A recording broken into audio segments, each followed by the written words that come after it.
വീട്ടിലിരിക്കുമ്പോ ഒരു കീറിപ്പറഞ്ഞ ഒരു നൈറ്റി, പുക പിടിച്ചൊരു നൈറ്റി ചുടിഞ്ഞൊരു ഇസ്തിരിട്ടൊരു കാലങ്ങളായിട്ടുണ്ടാവും. മീന് മുറിച്ചാ പറിച്ചോണ്ട് പിന്നെ മീനിന്റെ സ്മെല്ലുണ്ടാവുതില്. വീട്ടിലിങ്ങനെയൊക്കെ മതി. പുറത്തിറങ്ങാന്ന് പറയാം, കല്യാണം ഉണ്ടെന്ന് പറഞ്ഞാലോ ഷോപ്പിംഗ് ഉണ്ടെന്ന് പറഞ്ഞാലോ പിന്നെ നിങ്ങൾ നിൽക്കണേ, എനിക്ക് ഞാനൊന്ന് ഒരുങ്ങട്ടെ.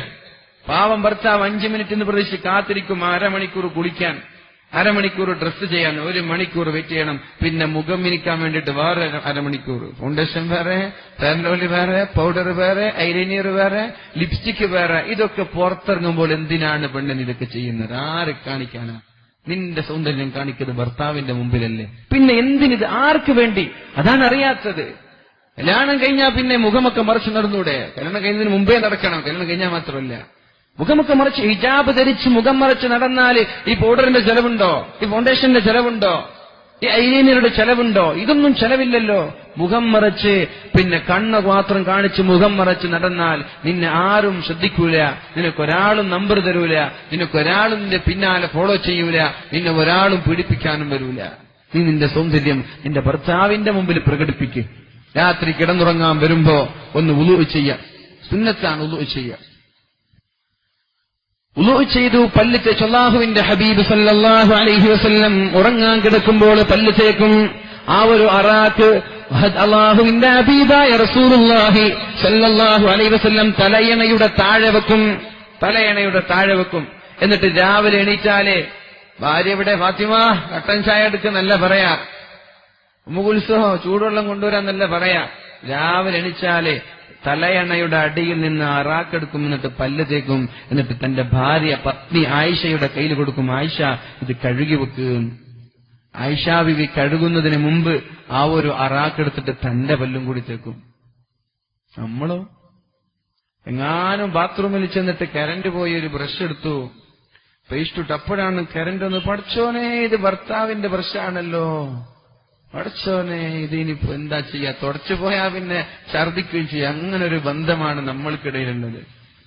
കരണ്ട് വന്നപ്പോഴാണ് ഭർത്താവിന്റെ ബ്രഷാണെന്ന് തിരിച്ചറിഞ്ഞത്. അങ്ങനെ ആവാൻ പാടില്ല. ഭാര്യ മഹദിയായ ആയിഷ ബീവി റളിയല്ലാഹു അൻഹ അല്ലാഹുവിന്റെ ഹബീബ് കഴുകാൻ കൊടുത്താല് ആ അറാക്ക് കൊണ്ട് തന്റെ പല്ലും തേച്ച് എന്നിട്ട് കഴുകി വെക്കുന്ന. അപ്പൊ ഏറ്റവും ദാമ്പത്യ ജീവിതത്തിൽ ഊഷ്മളമായ ബന്ധമുണ്ടാവാൻ ഏറ്റവും വിലപ്പെട്ടത് വൃത്തിയാണ്. ക്ലീനിങ്, ബെഡ്റൂം ക്ലീനിങ് ഉണ്ടാവുക, വൃത്തിയുണ്ടാവുക, വസ്ത്രങ്ങൾ വൃത്തിയുണ്ടാവുക, ശരീരങ്ങൾ വൃത്തിയുണ്ടാവുക. അതുകൊണ്ടാണ് അല്ലാഹുവിന്റെ ഹബീബ് എവിടെയെങ്കിലും യാത്ര ചെയ്ത് തിരിച്ചു വന്നാൽ നേരെ വീട്ടിലേക്കല്ല കയറിപ്പോകുന്നത്. ചില ഭർത്താക്കന്മാർക്കൊരു സ്വഭാവമുണ്ട്, ഗൾഫിലിരിക്കുന്ന പ്രവാസികളായ ഭർത്താക്കന്മാർക്കൊരു സ്വഭാവമുണ്ട്. ഭാര്യ അറിയിക്കാതെ രഹസ്യമായി വീട്ടിലേക്ക് വരുന്നൊരു സ്വഭാവം. അത് നല്ലതല്ല, നല്ലതല്ല. നിങ്ങൾ ഭാര്യമാരോട് വിളിച്ചു പറയണം, എന്നാൽ ഇന്ന സമയത്ത് ഞാൻ വരുമെന്ന്.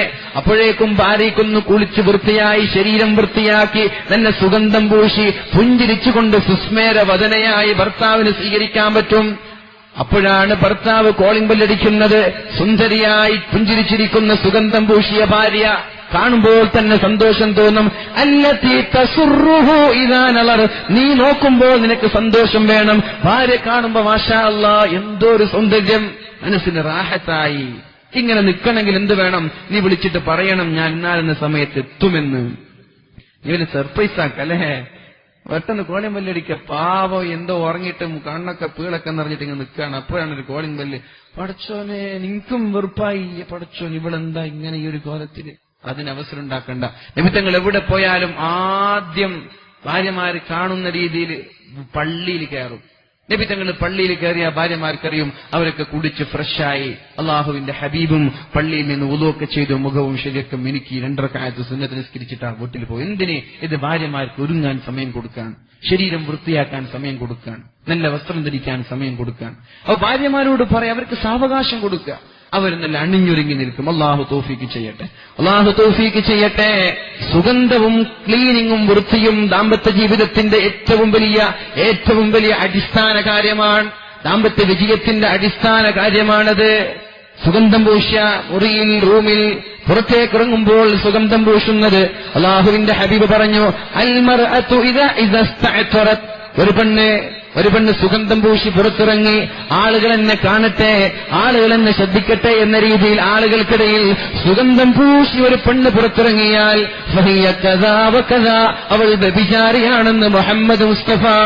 ഈ സ്ഥലത്ത് ഒരുമിച്ച് കൂടിയിരിക്കുന്ന സഹോദരിമാരെ, സ്കൂളിലേക്ക് പോകുന്ന സമയത്ത് മനോഹരമായ യൂണിഫോമുകളിൽ ഇസ്ത്രീയിട്ട് സുഗന്ധം പൂശി എന്റെ ക്ലാസ്മേറ്റുകൾ ശ്രദ്ധിക്കാൻ വേണ്ടി പോകുന്ന വഴിയിലുള്ള പൂവാലന്മാർ ശ്രദ്ധിക്കാൻ വേണ്ടി പോകുന്ന ബസ്സിലെയും ഓട്ടോയിലെയും വാഹനങ്ങളിലെയും ആളുകൾ ശ്രദ്ധിക്കാൻ വേണ്ടി സുഗന്ധം പൂശി നീ പുറത്തിറങ്ങിയാൽ നിനക്ക് അല്ലാഹുവിന്റെ ഹബീബ് നൽകിയ സർട്ടിഫിക്കറ്റ് എന്താ?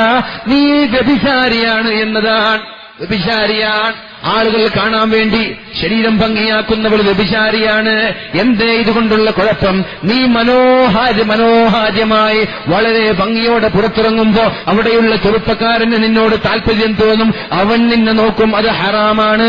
അവന്റെ നോട്ടത്തിന് കാരണം നീയാണ്. മുഖം മറക്കാതെ ശരീരം ഭംഗിയാക്കി നടന്നത് നീയാണ്. അതുകൊണ്ട് മുഖം മറിച്ച് നടന്നേക്കും.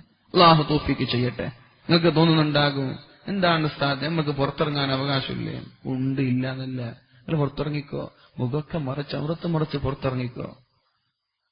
ആളുകൾ ഇനി കല്യാണം കഴിഞ്ഞില്ലേ, പിന്നെന്തിനാ ആളുകളെ കാണിച്ചു കൊടുക്കുന്നത്? പിന്നെ ഭർത്താവിന് കാണിച്ചു കൊടുക്കുക സൗന്ദര്യമൊക്കെ. അപ്പൊ നല്ല വൃത്തി, അത് ഏറ്റവും വലിയ മൂലഘടകമാണ്. ബെഡ്റൂം വൃത്തി ഉണ്ടാവുക, ബാത്റൂം വൃത്തി ഉണ്ടാവുക, വീട് വൃത്തി ഉണ്ടാവുക, വസ്ത്രങ്ങൾ വൃത്തി ഉണ്ടാവുക. എന്നിട്ട് ഉറങ്ങാൻ കിടക്കുമ്പോ വുളൂ ചെയ്ത് കടന്നു വന്നു, പല്ല് തേച്ച് കടന്നു വന്നു, പല്ല് തേക്കാതെ ഉള്ളിയൊക്കെ തിന്നിട്ടേ പല്ല് തേക്കാതെ ഭാര്യയും ഭർത്താവും കിടന്നുറങ്ങാനുള്ള അവസ്ഥ എന്തായിരിക്കും?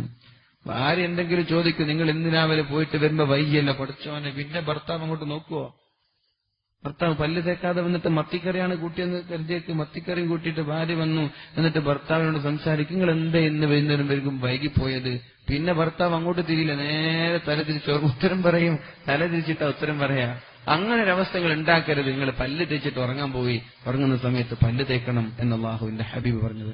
രണ്ടുപേരും പല്ല് തേക്കുക, രണ്ടുപേരും മുന്നോട്ട്. എന്നിട്ട് ഉറങ്ങാൻ കിടക്കുമ്പോ അല്ലാഹുമ്മ ജന്നിബിന ശൈത്താൻ, അല്ലാഹുമ്മ ജന്നിബിന ശൈത്താൻ, അല്ലാഹുവേ പിശാചിനെ നീ ഞങ്ങളിൽ നിന്ന് അകറ്റണേ എന്നുള്ളൊരു ദുആ. വജന്നിബി ശൈത്താന മാ റസഖതനാ, ഞങ്ങൾക്ക് നൽകാൻ പോകുന്ന മക്കളിൽ നിന്നും പിശാചിനെ അകറ്റണേ എന്ന് ഭാര്യയും ഭർത്താവും ദുആ ചെയ്തു. ഈ ദിക്ർ ചൊല്ലി ശാരീരിക ബന്ധങ്ങളിൽ ഏർപ്പെട്ടു. ഇതിൽ നിന്നൊരു കൺമണിയുണ്ടായാൽ, ഇതിൽ നിന്നൊരു കുരുന്നുണ്ടായാൽ, ഇതിൽ നിന്നൊരു മകനുണ്ടായാൽ ആ മകന് പിശാചിന്റെ ബാധയുണ്ടാവൂല. ആ മകന് ഉമ്മു സുബിയാൻ എന്ന് പറയുന്ന മക്കളെ വഴികേടിലേക്ക് നയിക്കുന്ന, വഴിപിഴപ്പിക്കുന്ന പിശാചിന്റെ ബാധ, പിശാചിന്റെ സ്പർശനമുണ്ടാകൂല എന്ന് മുഹമ്മദ് മുസ്തഫ സല്ലല്ലാഹു അലൈഹി വസല്ലം. ചെറുപ്പക്കാരായി കല്യാണ ദിവസം ഫോൺ വിളിക്കാൻ നിൽക്കണ്ട, ഇപ്പോൾ തന്നെ പഠിച്ചേക്ക്, ഇപ്പോൾ തന്നെ പഠിച്ചേക്ക്. അല്ലാഹുമ്മ ജന്നിബിന ശൈത്താൻ വജന്നിബിശ് ശൈത്താന മാ റസഖതനാ, നീ നൽകാൻ പോകുന്ന മക്കളിലും ഞങ്ങളിൽ നിന്നും പിശാചിനെ അകറ്റണേ എന്നതാണ് അതിന്റെ ദുആ. അല്ലാഹു തൗഫീഖ് ചെയ്യട്ടെ. ഈ ഒരു ദുആ ചെയ്തിട്ട് ബന്ധപ്പെട്ട മക്കൾ വഴിപിഴക്കൂല ഇൻഷാ അല്ലാഹ്. എന്തേ? കുല്ലു ശൈഇൻ ദീ ബാലിൻ, ഈ ഒരു ഹദീസ് മതി. കുല്ലു ശൈഇൻ ദീ ബാലിൻ ലം യുബ്ദഅ ബിസ്മില്ലാഹ്, അല്ലാഹുവിന്റെ നാമം കൊണ്ട് തുടങ്ങാത്ത എല്ലാ വസ്തുക്കളും ഫഹുവ അബ്തറു, അത് ബർക്കത്തില്ലാത്ത വസ്തുക്കളാണ്. ബിസ്മില്ലാതെ മുറിയിൽ കയറി ബിസ്മില്ലാതെ ബന്ധപ്പെടാത്ത ബന്ധങ്ങൾ, അതിൽ നിന്ന് മക്കളുണ്ടായാൽ ഫഹുവ അബ്തറു, ആ മക്കൾ എന്താണ്? ബർക്കത്തില്ലാത്ത മക്കളാണ്. കുല്ലു ശൈഇൻ ദീ ബാലിൻ, എല്ലാ നല്ല കാര്യങ്ങളും ലം യുബ്ദഅ ബിസ്മില്ലാഹ്, അല്ലാഹുവിന്റെ നാമം കൊണ്ട് തുടങ്ങാത്ത എല്ലാ നല്ല കാര്യങ്ങളും ഫഹുവ അബ്തറു, അതിൽ ബർക്കത്തില്ല, ബർക്കത്ത് മുറിഞ്ഞു പോയതാണ് എന്ന് മുഹമ്മദ് മുസ്തഫ സല്ലല്ലാഹു അലൈഹി വസല്ലം. ഇനി ആലോചിക്ക്, മക്കള് വഴിപിടിച്ചു പോയി, ഞാൻ ബിസ്മി ചെല്ലാറുണ്ടോ, ഞാൻ ദിക്ർ ചെല്ലാറുണ്ടോ, ഓതു കൊടുത്തിട്ടാണോ വരുന്നത് എന്നൊക്കെ ആലോചിക്കുക. എന്നിട്ട് ദാമ്പത്യ ജീവിതം മനോഹരമാക്കാൻ ഇന്നു മുതൽ നമ്മൾ തുടങ്ങാം.